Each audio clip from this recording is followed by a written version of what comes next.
अब कबीरदास जी का जो सुमिरन को अंग साखी का भाग है, उसमें कबीरदास जी ने सुमिरन अर्थात जो नाम स्मरण है इसकी महिमा का महत्व बताया है। और नाम स्मरण ही एक ऐसा आधार है जिसके द्वारा मनुष्य मुक्ति का लाभ प्राप्त करता है और संसार में सर्वश्रेष्ठ जो सबसे ग्राह्य अर्थात परब्रह्म परमात्मा है उसे प्राप्त करने में सक्षम है।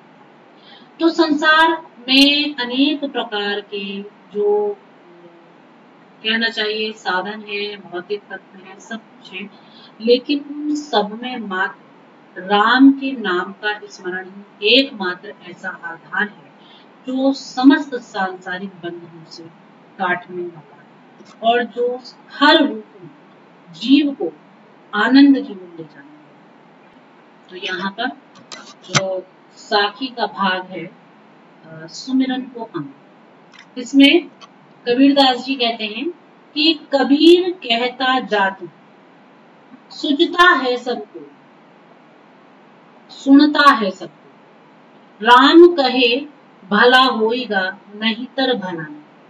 तो कबीरदास जी यहाँ पर ये कह रहे हैं कि ये सबसे बड़ा महान तथ्य है जिसे मैं हर किसी से कहता हूँ और हर कोई सुनता भी है कि राम कहे भला होएगा। केवल राम के नाम का स्मरण करते रहो और उसके नाम का स्मरण करने से ही आपका भला होगा, नहीं तर भला न कोई, इसके अतिरिक्त तुम्हारे पास कोई और रास्ता है ही नहीं।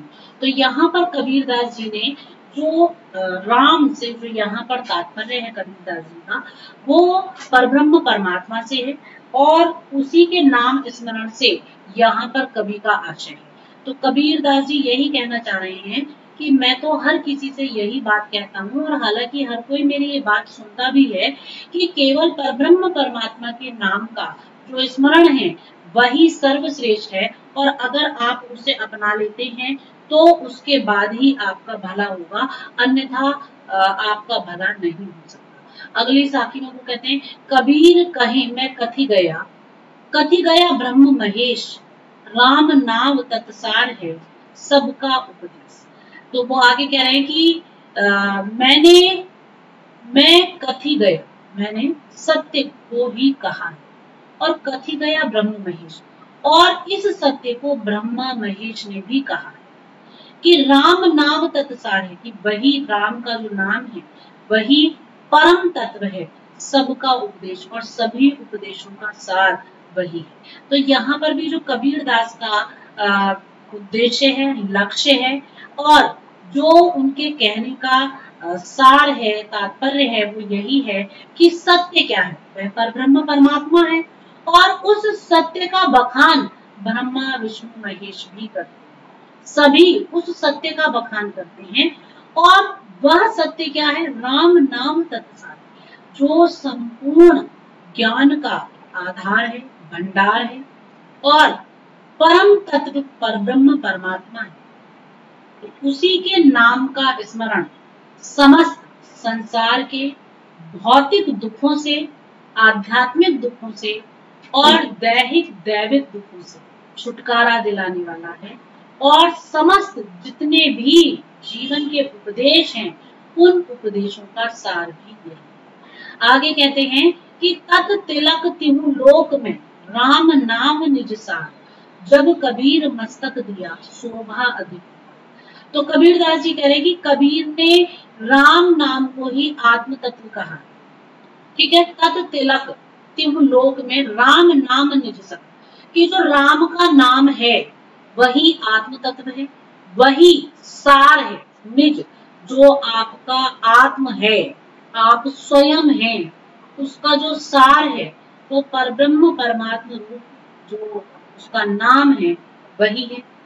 और तत् तिलक तीनों लोक, और वो तीनों लोकों का तिलक है, जो संपूर्ण तीनों लोक हैं उनका गौरव वही है।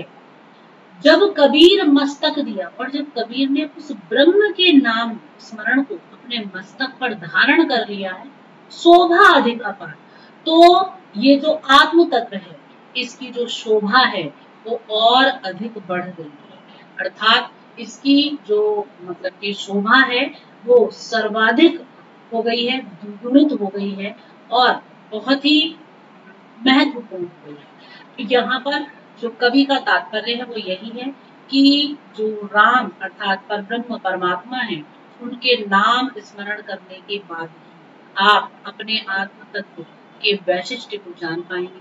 उसके नाम स्मरण को यदि आप अपने मस्तक पर शोभित कर लेंगे तो आपके संपूर्ण आत्म का जो प्रकाश है वो चारों ओर बिखर जाएगा और उसके नाम को यदि आप देखेंगे तो समस्त लोगों का गौरव वही है और उसके नाम स्मरण के तत्काल बाद ही जो आपका सौंदर्य है वो और अधिक जो है बहुगुणित होता चला जाएगा। आगे कहते हैं भक्ति भजन हरि नाम है दूजा दुख अपार मनसा वाचा कर्मणा कबीरा सुन।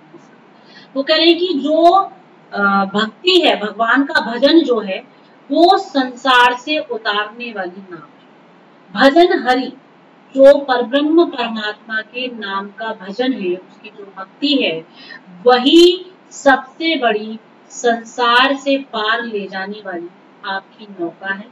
दूजा दुख इसके अतिरिक्त यदि आप कुछ और देखते हैं तो वो केवल असीम दुखों का भंडार है। इस संसार में और कुछ भी नहीं है जो आनंददायक हो, केवल उस परब्रह्म परमात्मा के नाम का भजन ही आपके दुखों को तार ले जाने वाली, आपको पार उतारने वाली नाव है। इसके अतिरिक्त जो कुछ भी यहाँ है वो सब केवल असीम दुखों से युक्त है। मनसा वाचा कर्मणा, इसलिए मैं तो हर किसी से कहता हूँ कि मन वचन और कर्म से केवल राम के नाम का स्मरण करना चाहिए। आगे कहते हैं कि कबीर सुमिरन सार है और सकल जंजाल आदि अति सब सोधिया दूजा देखो। कि कबीरदास जी कह रहे हैं जो परब्रह्म परमात्मा के नाम का स्मरण है वो इस संसार का एकमात्र सार है। आपने उसके नाम को समझ लिया, उसके महत्व को समझ लिया, उसके मर्म को पहचान लिया तो सोच लीजिए संपूर्ण सृष्टि का सार आप समझ रहे हैं और सकल जंजाल। इसके अलावा आप सब कुछ जानते रहें, सारे ज्ञान का बखान करते रहें, केवल आप सांसारिक बंधनों में बंधे हुए। आदि अंत सब सोधिए। कबीरदास जी कहते हैं कि मैंने प्रारंभ से लेकर अंत तक समस्त खोज लिया है, दूजा देखो। और उस समस्त संसार में अंत में मैं इस निष्कर्ष पर पहुंचा हूँ। समस्त संसार में नहीं मतलब कि कबीर कहते हैं कि मैंने जो प्रारंभ से लेकर अंत तक जो कुछ भी इस सृष्टि में चारों ओर है सबको खोज लिया है, सबको देख लिया है, दूजा देखो काल। और मैं अंत में इस निष्कर्ष पर पहुंचा हूँ कि हरि स्मरण के अतिरिक्त इस संसार में अगर आप कुछ दूसरा देखते हैं तो काल, वो आपकी मृत्यु का है। अर्थात कहने का तात्पर्य कबीरदास जी का यहाँ पर यही है कि परब्रह्म परमात्मा का नाम स्मरण आपके लिए यदि मोक्ष है, उसका साक्षात्कार यदि आपके लिए समस्त बंधनों से मुक्ति है, तो उसके अतिरिक्त जिधर भी आप दृष्टि डालते हैं वो आपको मृत्यु की ओर ले जाने वाला है। वो आपको पुनः इस सांसारिक जन्म मरण के चक्र में बांधने वाला है और इसी में लपेटने वाला है। तो इस प्रकार से जो कबीरदास जी हैं वो जो परब्रह्म परमात्मा का नाम स्मरण है उसका कितना बड़ा महत्व मानव जीवन में है इसको अभिव्यक्त कर रहे हैं। आगे कबीरदास जी कहते हैं कि पंच संगी पिब पिब करे छठा जो सुमेरे मन आई सूती कबीर की पाया राम रतन। कह रहे हैं कि पंच संगी पिब पिब करें, अर्थात पांच ज्ञानेंद्रियां रूपी जो सुंदरियां हैं वो पपीहे के समान पीहू पीहू करती हैं।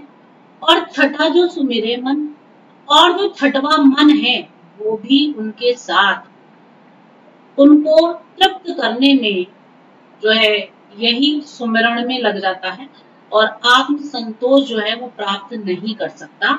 आई सूती कबीर की पाया राम रतन, और जो आत्म संतोष कबीर की सूक्ति से राम रूपी रत्न के रूप में प्राप्त होता है उसे पाकर तो फिर चारों ओर संतोष ही संतोष हो जाता है। कहने का तात्पर्य यह है कि जो 5 ज्ञानेंद्रियां हैं, 5 संगी पिप पिप करें, जो 5 ज्ञानेंद्रियां हैं और जो छठवां मन है, वो सारे एक साथ मिलकर के, है ना, और सबके सब मिलकर के उस परब्रह्म परमात्मा के नाम का स्मरण करते हैं।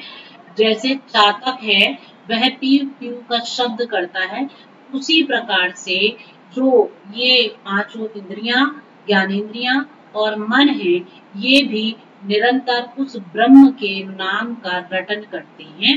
और राम रटन करने के अतिरिक्त इनके पास कोई और कार्य ही नहीं है।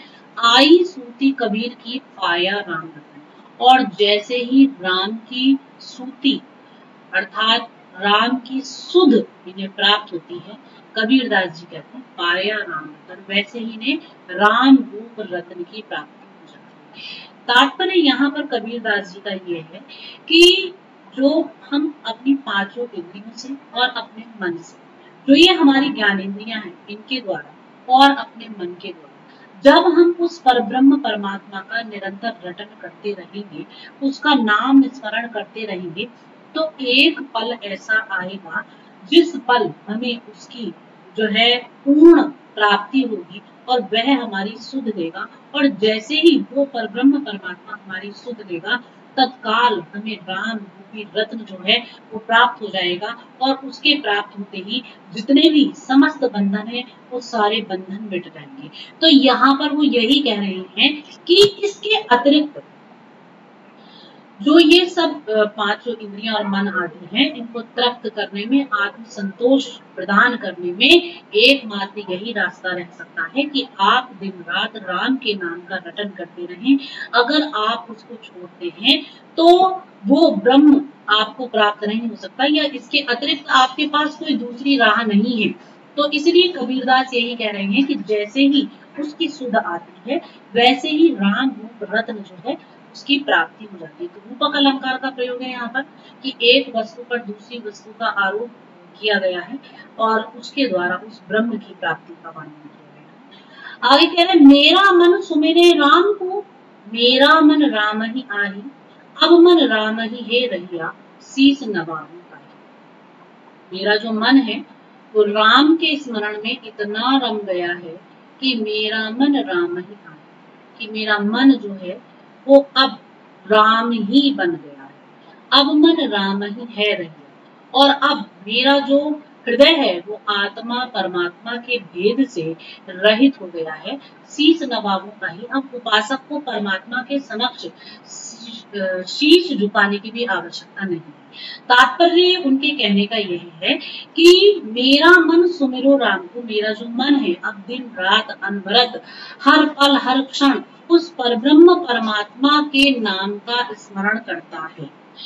और अब मेरे मन में, मतलब मेरा मन इतना एकाग्र हो गया है, दिन रात हर पल हर क्षण उसी राम के नाम का स्मरण करते करते जो मेरा मन है वो इतना एकाग्र हो गया है कि अब मेरे मन में राम राम राम का ही जो जप है वो चलता रहता है। अर्थात ऐसा प्रतीत होता है कि राम जो है वो मेरे हृदय में रम गया है। अब वह राम ही मेरा मन हो गया है और अब मन राम ही है रहिया। ठीक है, तो अब जो मन है वो राम हो गया, अर्थात आत्मा और जो परमात्मा है उन दोनों का जो भेद था अब वो भेद समाप्त हो गया है। शीश नवाने का है, अब मुझे शीश नवाने की भी आवश्यकता नहीं है। अर्थात अब तो मैंने अपना संपूर्ण जो अस्तित्व है वो उस राम में ही रमा दिया है। मेरा जो संपूर्ण जीवन है वो राममय हो गया है। राम से कबीरदास जी का यहाँ पर तात्पर्य निर्गुण परब्रह्म परमात्मा से ही है। आगे कबीरदास जी कहते हैं कि तू करता तू भया, मुझ में रही ना हूँ, बारी फेरी बली गई, जित देखूं जित को। अर्थात जो साधक है वो जब परमात्मा रूपी तू में इतना एकाकार हो जाता है कि उसमें जो अहम है, मैं की भावना है, वो ही समाप्त हो जाती है। अर्थात वह जो साधक है वो ब्रह्म में इस प्रकार लीन हो गया है कि निरंतर उसका नाम का रटन करते करते अब उसमें हूँ अर्थात अहम, निज, इसकी भावना ही नहीं रही है। बारी फेरी बनी हुई आत्मा प्रदक्षिणा करती हुई परमात्मा पर न्यौछावर हो गई है। जित देखूं तित को अब मैं जिधर भी देखती हूँ उधर मुझे उस परब्रह्म परमात्मा के ही दर्शन होते हैं। इसका भाव कबीरदास ने एक जगह और लिया है कि लाली देखन मैं गई, मैं भी हो गई लाल, है ना। लाली मेरे लाल की जित देखूं तित लाल, लाली देखन मैं गई, मैं भी हो गई लाल। वहां पर भी यही साम्य भाव है कि जैसे ही वो परब्रह्म परमात्मा से मिली है तो अब जिधर भी वो देखती हैं उन्हें उधर उस ब्रह्म के ही दर्शन होते हैं। तो जब जो जीवात्मा है वह प्रदक्षिणा करते करते, परिक्रमा करते करते परमात्मा पर अपने आप को न्यौछावर कर चुकी है, उस पर बलिहारी कर चुकी है, तो अब सर्वत्र उसे परब्रह्म परमात्मा के ही दर्शन होते हैं। अब उसे अन्यत्र कुछ भी प्राप्त नहीं होता।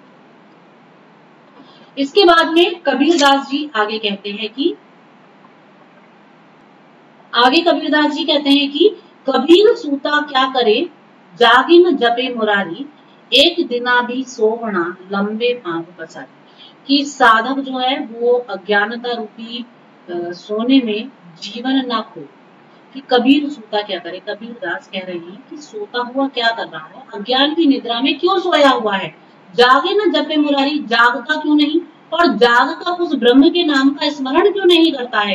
एक दिन भी सोना, अगर तू अपनी इस साधना में एक दिन भी सो गया तो लंबे पांव पसारी, तो निश्चित रूप से जिस दिन भी तू लंबे पांव पसार करके सो गया तो उस दिन सोच कि तेरा अंत जो है वो सामने है, तुझे मृत्यु के पास ही जाना है। अर्थात यहाँ पर कबीरदास जी के कहने का जो तात्पर्य है वो यही है कि अगर आप अपनी साधना में एक पल का भी विघ्न डालते हैं, एक पल के लिए भी आप रुकते हैं या एक पल के लिए भी आप अपने उस स्मरण को, नाम स्मरण को रोकते हैं, ठीक है, तो उस पल ही आपका जो मन है, आपकी जो समस्त इंद्रियां हैं, जिन्हें आपने इस साधना तक लाकर एकाग्र किया था, ब्रह्म के प्रति आसक्त किया था, उसमें लीन किया था, तत्काल वो अपने अपने विषयों की ओर भाग जाएंगी और फिर पुनः आपके प्रयास करने के बाद भी जो आपका मन, बुद्धि और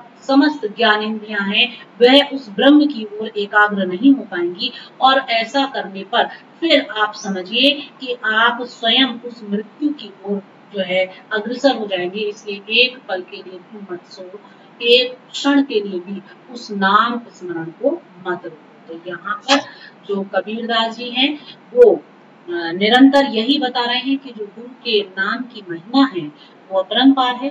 जैसे जैसे आप उसके नाम स्मरण में डूबते चले जाते हैं, निमग्न होते चले जाते हैं और उस नाम स्मरण के सागर में अवगाहन करते चले जाते हैं, वैसे वैसे आप उस परब्रह्म परमात्मा से एकाकार होते चले जाते हैं, उसको प्राप्त करते चले जाते हैं और जो सर्वानंद है उसकी ओर बढ़ते चले जाते हैं। धन्यवाद।